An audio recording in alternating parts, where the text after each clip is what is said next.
I don't think that Facebook is notifying people. This is a big topic in Florida, everywhere, really.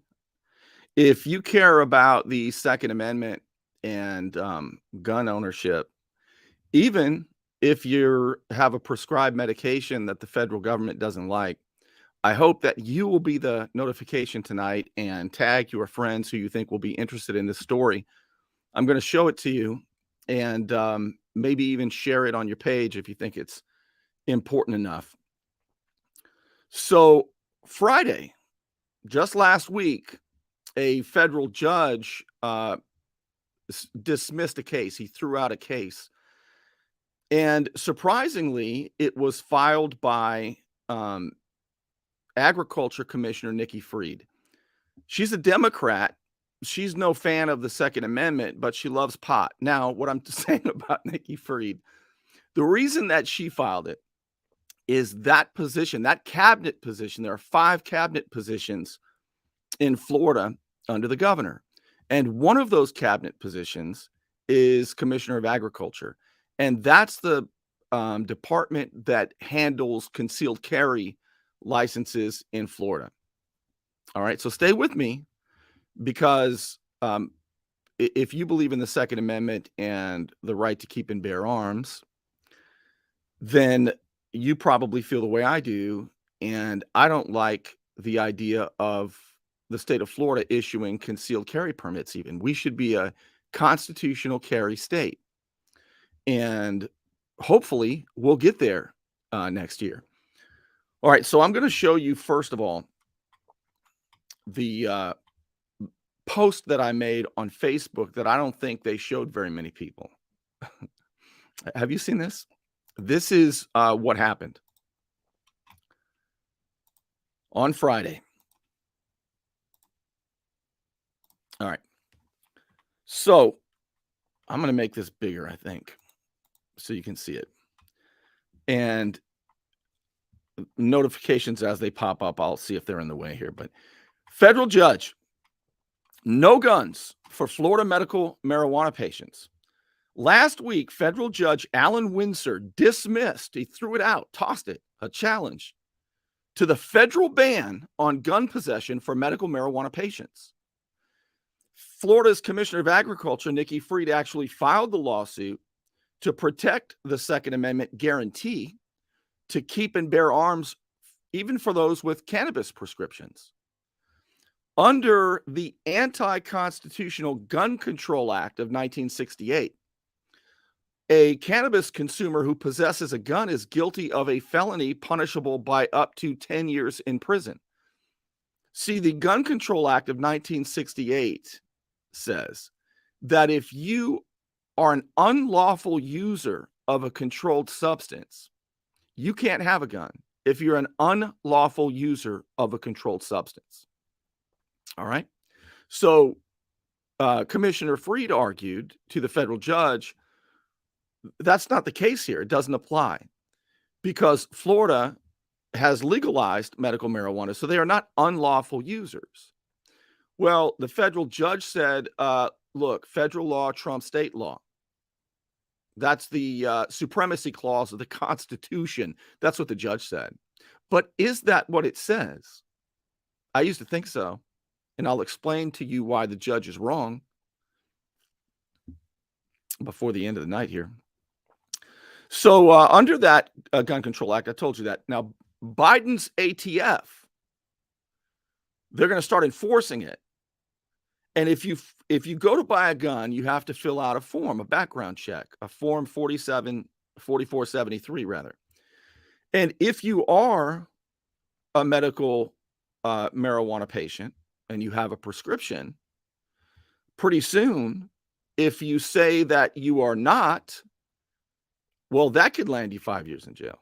That's what Biden's ATF is going to start doing.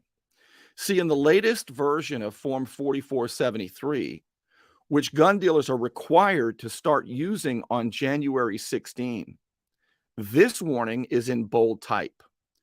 Now, remember, the Gun Control Act of 1968, which is anti-constitutional, but the federal law says that if you are an unlawful user of a controlled substance, you cannot have a gun. But the Biden administration is going to add this to the ATF form you have to fill out when you go to buy a gun for the background check. Quote, the use or possession of marijuana remains unlawful under federal law, regardless of whether it has been legalized or decriminalized for medicinal or recreational purposes in the state where you reside. So get with it, Jack, says Biden. No gun for you. Here's what I believe has to happen in Florida. Lickety split. Number one, Governor DeSantis needs to invoke the anti-commandeering doctrine, stating that Florida will not enforce the anti-constitutional federal law. If you don't know what the anti-constitutional doctrine is, you ought to look it up. It is a doctrine that says that the federal government cannot commandeer state resources to enforce their federal acts. Okay? States don't have to do that. Number two, the Florida legislature, do you agree, needs to pass a constitutional carry bill. Stop messing around, Jay Trumbull. Stop messing around, Griff Griffiths. In fairness, Griff hasn't been there. He's going there. And he said he'll do whatever the governor wants. That's what he said in the debate. The Florida legislature, number three, Commissioner Nikki Fried needs to appeal the judge's decision to dismiss the lawsuit on Friday with the U.S. Court of Appeals for the Seventh Circuit. Number four, the U.S. Congress needs to defund the ATF, or better yet, abolish the unconstitutional agency. And number five, enough voters in enough states need to elect a president that respects the supreme law of the land, the United States Constitution. Am I right or wrong? That's exactly what has to happen. Did you know about this news? Has WMBB or WJHG or the News Herald reported this? Have they made a big deal about it? I haven't seen it. Maybe they have. I saw a bunch of other stuff. All right, let me see what you're saying about this. I'm going to show you much more about this because it's a big deal. Let's see here. Can we let's see. Does he realize how many people that have guns smoke pot without a card? I don't know, but look, I think both should be legal, obviously. At least there should be no federal law prohibiting it. Can we agree that there are lots of idiots running around? Okay, why do you? All right, Brian Gray says, Brian Bray. All right, can we agree there are lots of idiots running around? Yes, I can agree with that, Brian Bray. Okay, then. Oh, he knew what I was going to say. You set me up, Brian. You knew what I was going to say. Okay, then. Why do you want them packing firearms? Brian, that is called a straw man. And do you know that? Because you set me up pretty good. Where you set up some BS thing that we're not talking about, and you try to get me to argue that. I don't do that. I stay on the trunk of the tree. I don't go off into your little branches. Why do I want them packing firearms? See what you got to understand what Brian did here, because he's slick. I don't want idiots. He wants me to argue with him that I want idiots packing firearms. What do you think? I'm an amateur, Brian? I should bring Brian on and debate. Hey, Brian, you know what? You can do it from the comfort of your own home on a computer. I would love to debate. I haven't debated for a long time. I'm just a guy with a show. You got to be smarter than that. And we could talk about this. Why Bernie wants idiots running around packing firearms. I don't want idiots running around packing firearms, Brian. And I don't want the federal government passing laws that they don't have the authority to do. And I don't want any government infringing on your right, Brian, on your right to keep and bear arms, even if you're an idiot. And I don't know if you are or not, but I want your right protected. All right. I mean, that's good enough, right? I don't have to answer all of them that much. I haven't seen that post. I haven't either. Biden wants to federally legalize cannabis nationwide, but the Republicans are standing in his way. Okay, let me help you on this, Jason. Biden issued a pardon on low-level pot offenders, right? I think that's the right thing to do. Here's the deal. It's not a Republican-Democrat thing, man. Although you are correct that most Republicans want a national law prohibiting marijuana. But here's the thing. I don't give a damn what Republicans or Democrats think. I want the federal government to follow the supreme law of the land, which stands over them. And that means that the federal government has no authority whatsoever to criminalize any drug. How about that? All drugs. There should not be any federal law against any drug. Now, states can do it. You say, but Bernie, what about the 14th Amendment? Brian Bray might be saying this right now. What about the 14th Amendment that incorporated the constitutional protections to the states? Yeah, you got a point. All right, let's see. Just do whatever people want. Griff works for us, not DeSantis. Amen. That'd be a good start. Constitutional carry, period. Brian Gray. See, you're throwing me off with Brian Bray and Brian Gray. Brian Gray, I agree with. I don't think Brian Bray agrees with me, though. All right. The other Brian. That's right. Let's see. Nicole says, does federal law supersede state law in the case of marijuana legalization? I love it, Nicole. Thank you for giving me a question like that. Here's your answer. You're going to love this answer. Okay, you're going to love the answer. So the judge says, the judge threw out the case because he said that the basically that federal law trumps state law. And he cited the supremacy clause. Now you got to grab your copy of the Constitution and let's take a look at the supremacy clause. Does federal law trump state law? The answer is my favorite answer to almost any question, and that is, it depends. It depends. So grab your Constitution and go to Article 6, not Amendment 6, Article 6. And in Article 6, paragraph 2, here's what the federal judge is pointing to. He's pointing to Article 6, paragraph 2, this Constitution and the laws of the United States, which shall be made in pursuance thereof, in pursuance to the Constitution, and all treaties made, or which shall be made, under the authority of the United States shall be the supreme law of the land. So the answer to your question, does federal law supersede state law in the case of marijuana legalization? The answer is no. And do you know why? Because it's not pursuant to the Constitution. Nowhere in the Constitution did the states delegate the power to the federal government to prohibit marijuana or any drug. Only if it's listed in the Constitution, enumerated in the Constitution, does the federal government have that power. If it's not enumerated in the Constitution, now we can go to the 10th Amendment. The 10th Amendment says this: the power is not delegated to the United States by the Constitution. It's got to be enumerated in there, nor prohibited by it to the states, are reserved to the states respectively or to the people. So the answer is, the long answer, Nicole, is the federal government has no business whatsoever involved in prohibiting any drug.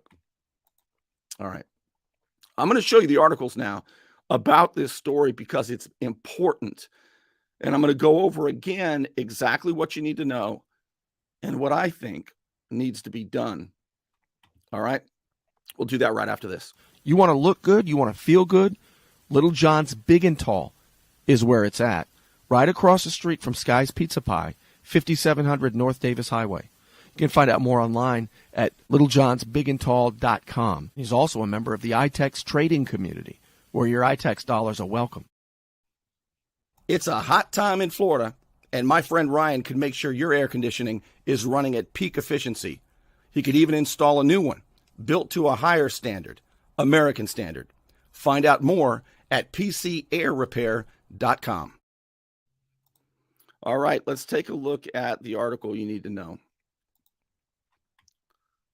We'll do it this way.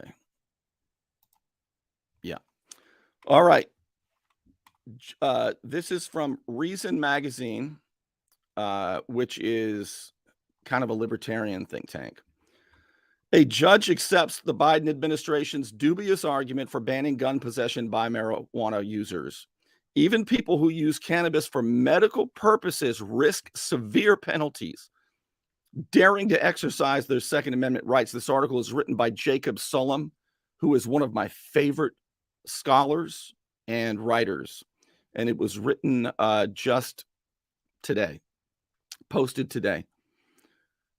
Joe Biden, who recently used a mass pardon for low-level marijuana offenders, says cannabis consumption should not be treated as a crime. So the president says, what Jason said earlier, and should not be treated as a crime, especially not a federal crime. His administration, nevertheless, defends the federal ban on gun possession by marijuana users, arguing that the Second Amendment rights are limited to law-abiding citizens. That's the federal government's argument. Only law-abiding citizens can possess guns. And if you are a medical marijuana patient, the federal government says that's illegal, no matter what your state says. That's their argument. Last week, a federal judge agreed, dismissing a challenge to that rule by medical marijuana patients in Florida. The reasoning underlying that decision shows that the constitutional right to armed self-defense, which the Supreme Court has repeatedly upheld, is still subject to legislators' arbitrary whims and irrational prejudices. Florida is one of 37 states that allow medical use of marijuana, most of which also have legalized recreational use, a policy supported by 2/3 of Americans. Under federal law, by contrast, marijuana remains illegal for all purposes except government-approved research. And simple possession is punishable by a fine of $1,000 or more and up to a year in jail. For marijuana users who own guns, the potential penalties, and I said own guns, are much more severe. Did you know this? They include up to 15 years in prison for illegal firearm possession, up to 15 years for trafficking in firearms by obtaining a gun, simply by obtaining a gun. The federal government says you are trafficking in firearms. And up to 10 years for failing to report cannabis consumption on the form required for gun purchases from federally licensed dealers. The plaintiffs in the Florida lawsuit included Nikki Fried, a Democrat who runs the state's Department of Agriculture and Consumer Services, 2 patients who participate in Florida's medical marijuana program, and a gun owner who says he would like to do so but does not want to surrender his right to arms. They argued that the ban on gun possession by cannabis consumers violates the Second Amendment. Florida Governor Ron DeSantis, a Republican who does not agree with Fried about much, expressed support for her argument. Quote, the governor stands for protecting Floridians' constitutional rights, including Second Amendment rights, his office said after she filed her lawsuit in April.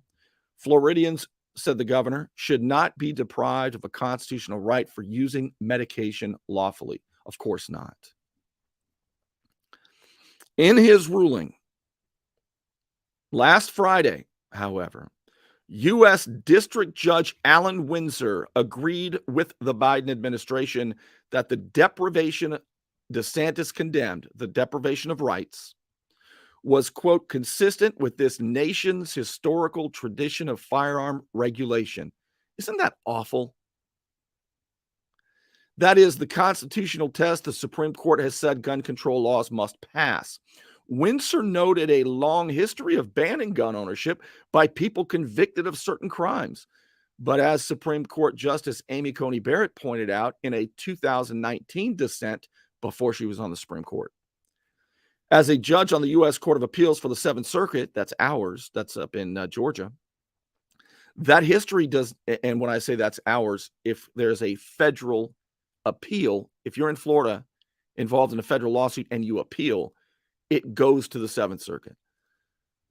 That history does not suggest that any crime or even any felony will do. She said legislatures have the power to prohibit dangerous people from possessing guns, but that power extends only to people who are dangerous. Are cannabis consumers dangerous? Judge Windsor suggested that they are, accepting the Biden administration's analogy between the gun ban for marijuana users and laws enacted in the 17th, 18th, and 19th centuries that prohibited people from either carrying or firing guns while intoxicated. Now, where could the judge be wrong? Where could his logic fail? Well, it fails, however, because those laws did not impose general bans on gun possession by drinkers. They applied only when gun owners were under the influence.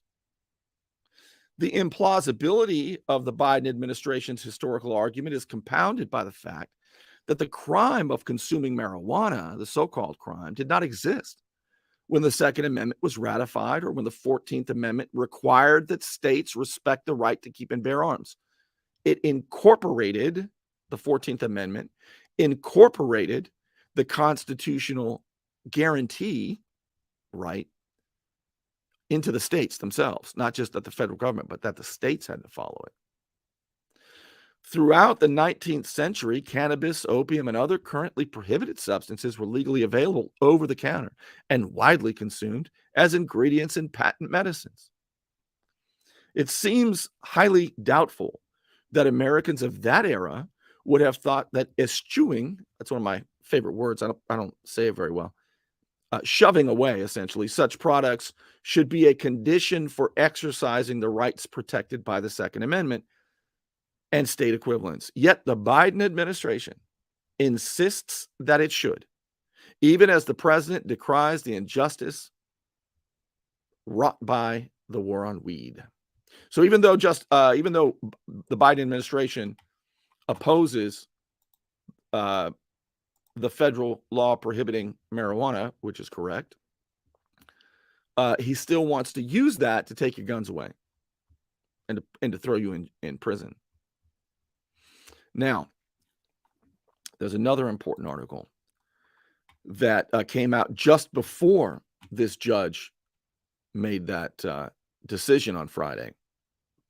And I'm going to show that to you right after this. When your life is on the line, hire the lawyer who lives in our community, works in our community, and worships in our community. I'm Al Saulene, your Panama City Beach lawyer. 850-215-0628. Don't let back pain and neck pain get you down. Find relief at Brown Chiropractic Center on St. Andrews Boulevard in Panama City. Dr. Sherry Brown helps people heal naturally with chiropractic adjustments and deep tissue massage. Call 769-3777. All right.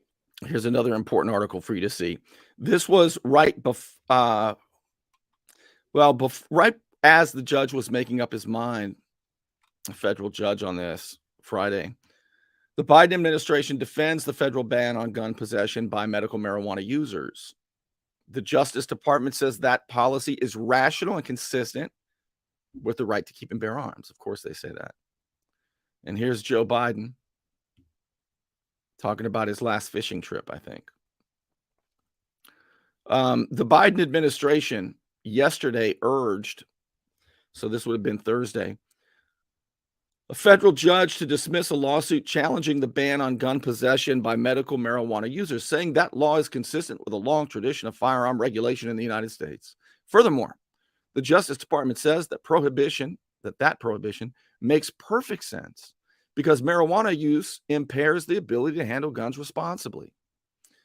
The government's lawyers were responding to a lawsuit by Nikki Fried, a Democrat who runs the Florida Department of Agriculture and Consumer Services. Fried, whose department oversees concealed carry permits and some parts of Florida's medical marijuana industry, argues that prohibiting all cannabis consumers from owning guns violates the Second Amendment. She is correct. She also claims that the policy violates a congressional spending rider known as the Rohrabacher-Farr Amendment that bars the Justice Department from interfering with the implementation of state medical marijuana laws. All right. As the Justice Department notes in its motion to dismiss, which was granted Friday by the judge, courts have uniformly upheld the federal law. The federal law is the 1968 Gun Control Act, the Federal Gun Control Act, which is anti-constitutional itself, that criminalizes gun possession by unlawful users. This is the distinction that you need to know, and I'll point it out in a minute, of controlled substances, which is a felony punishable by up to 10 years in prison. In the 2016 case, Wilson v. Lynch, for example, the U.S. Court of Appeals for the Ninth Circuit ruled that banning gun sales to people who have medical marijuana cards is consistent with the Second Amendment because, and are you ready for this? This is what the Ninth Amendment said, yeah, you can do that. Because, quote, empirical data and legislative determinations support a strong link between drug use and violence. Now, is that true? Is there a strong link between drug use and violence? The answer is a very definitive answer. And if you know me well, you know what my definitive answer is. It depends, right? That's almost always the answer because context matters. Am I right or wrong? Not all drugs are the same. All right, I'm not going to stay on that. That decision, Fried argues, suffered from a thin and stale factual record and ignored a 2013 study commissioned by the Office of National Drug Control Policy that found, quote, marijuana use does not induce violent crime. No kidding. She says, quote, the stated factual basis for Wilson and its progeny, at least as it relates to state law-abiding medical marijuana patients, is obsolete and without scientific support. The Justice Department's brief does not claim that marijuana use makes people violent. Instead, it emphasizes marijuana's effects on judgment, cognition, and physical coordination, which other courts have noted and Florida acknowledges in the consent form it requires for medical marijuana patients. Those effects, the Justice Department argues, makes cannabis consumption incompatible with responsible gun ownership. But of course, you know where we're going with this. The same argument could be applied to many legal drugs, like alcohol. Yet the federal government does not prohibit gun ownership by people who take psychoactive prescription drugs or opioids, nor does it prohibit drinkers, that's the best analogy, from owning firearms.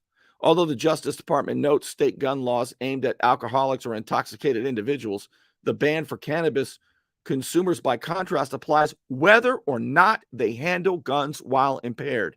That's the key. All right, I think that's enough of that. Let me give you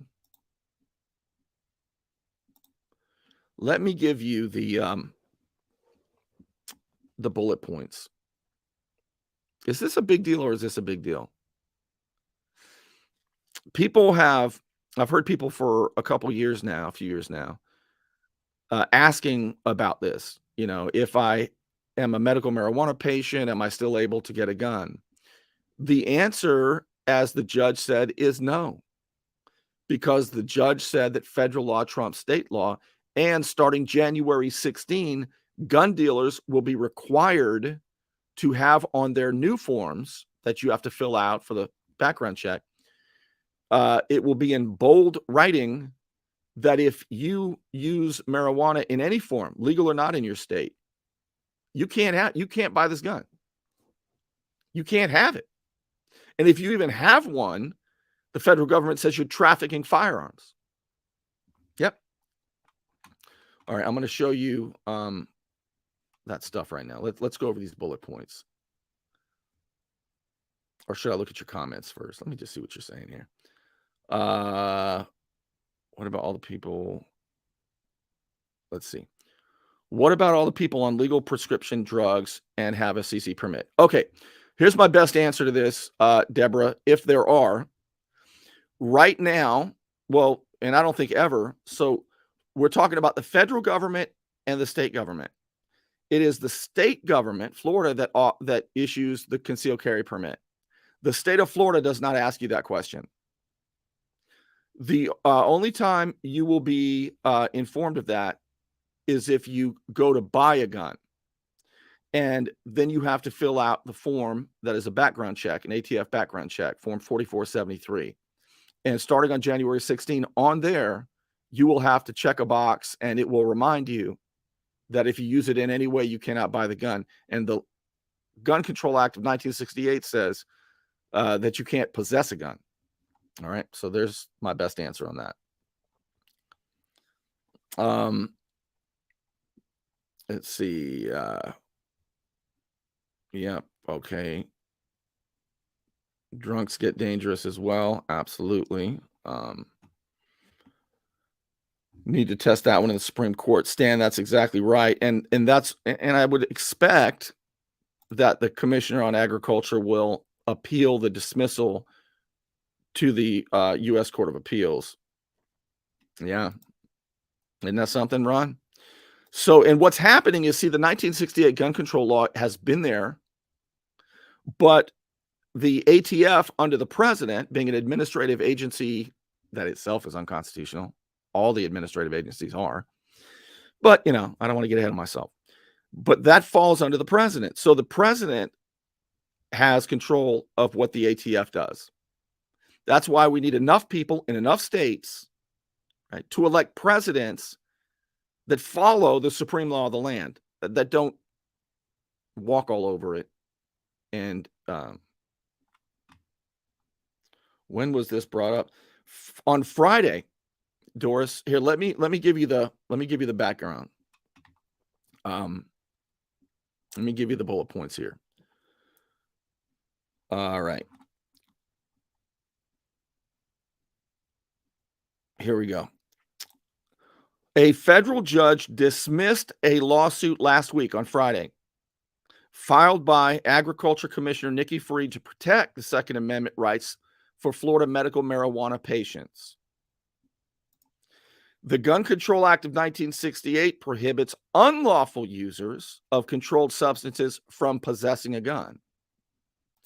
The lawsuit that was filed here and dismissed argued that patients with prescriptions for medical marijuana users are not unlawful users of a controlled substance since it's legal in Florida. That's the argument. The federal judge, though, Alan Windsor, said that federal laws trump state laws under the Supremacy Clause of the Constitution, which is Article 6. And I pointed out earlier, if you read Article 6, it says that this Constitution and the laws passed, the acts passed, and the treaties are the supreme law of the land, but only if they are pursuant to the Constitution. In other words, only if the Constitution authorizes them. And there's nowhere in the Constitution that authorizes any federal acts regarding gun control. It is repugnant to, not pursuant to, the Constitution. And therefore, it is left up to the states regarding marijuana. But since the right to keep and bear arms is guaranteed in the Constitution, delegated by the states through the Constitution, therefore, even the states cannot supersede or pass their own. That's the way it's really supposed to work.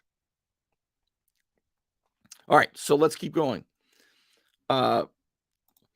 On January 16, the ATF will require gun dealers to use the latest version of Form 4473, which states that any use of medical marijuana is against federal law, even in states where it is legal.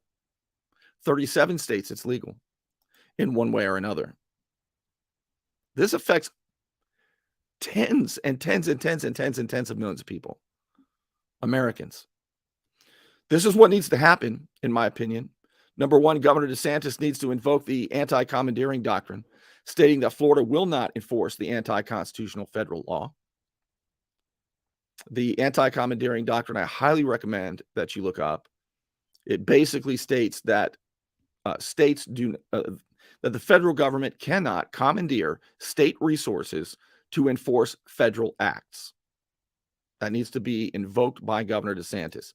Number two, the Florida legislature needs to pass a constitutional carry bill that Governor DeSantis will sign.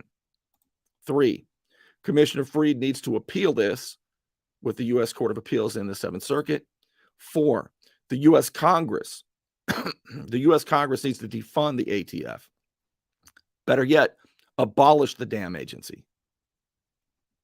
5, enough voters in enough states need to elect a president that follows the supreme law of the land, the U.S. Constitution. Am I right or wrong? All right, I just wanted to share this with you because I didn't think. Thank you so much, Deborah. That means a lot to me. But let's see. Amen. Romy, I see you, my man. Amen. Constitutional carry is a slap in the face. No, you mean concealed carry permits. Maybe you even mean that. I get what you're saying. Why do states need to do it since the U.S. Constitution already protects it? If that's what you're saying, I get it. Yep, I get it. I see what you're saying, Stan. I'm okay with the redundancy, though. I wouldn't call it a slap in the face. I'm okay with the redundancy. Doris says, absolutely correct. Oh, I need to end on that. I'm ending on that, Doris. Thank you so much. I appreciate you being here, and I hope that you will share this with others so that they know what's going on. Because if you really think about what's going on, again, the 1968 Gun Control Act has been there for a long time. Biden is now using the ATF to go after, his administration already doesn't agree with the federal prohibition against marijuana. So what is he doing? He's really going after people's guns. Just another way to do that to you. And Florida needs to say, not in this state. The states never gave the federal government the authority through the Constitution to do this. It is an overreach, and the states have every right to stand against the federal government and yell, stop. You don't belong here in this regard, and we're not going to support it. If you like my work, here's how you can support it. You can become a patron. It's like a tip jar. Think of it as a tip jar, as little as $5 a month. Crowdfunding is one way that I keep this thing going, my little enterprise that runs like walking a tightrope with no net, but I sure appreciate all of you who are patrons, and I hope that you'll consider doing it. It's anonymous. It is easy, and you can quit at any time. How about that? Anonymous, easy. You can quit at any time. Patreon.com/Bernie Thompson. That's where you can do it. And as always, thank you to the Unknown Patriot, like the old Unknown comic on the Gong Show. Thank you to the Unknown Patriot for your support. And with that, I'm going to wrap it up. Thank you for being with me, and I will see you soon.